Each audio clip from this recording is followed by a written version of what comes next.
Hello everyone, another day, another legal learning.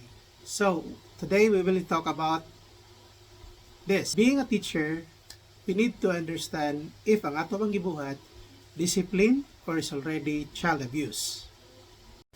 In Rosales versus People, a 2014 Supreme Court case, the higher court states that not every instance of laying hands on a child constitute a child abuse. So, ang pangutana, kung saan din nato pagkahibaw ng ato ang gibuhat sa sud sa classroom, child abuse na siya or it's just considered discipline. So, being a teacher, what are the legal principles that we need to remember based on the court ruling? Una, not all physical act is considered abuse. Ang court gi-clarify niya na dili sa tanang instances if naay physical contact or discipline na gibuhat si teacher, it already constitutes child abuse. The intent and the context and purpose matters. Ikaduha,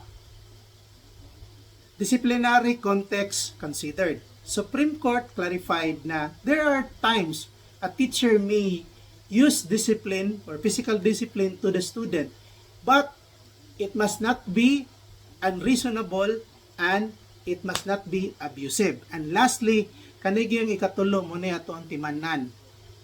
Intent is crucial. Now, the court emphasizes na if ang intent nimo isip magtutudlo is to degrade, demean, and debase the dignity of the child, kana it constitute child abuse and you are liable of the offense under 76:10.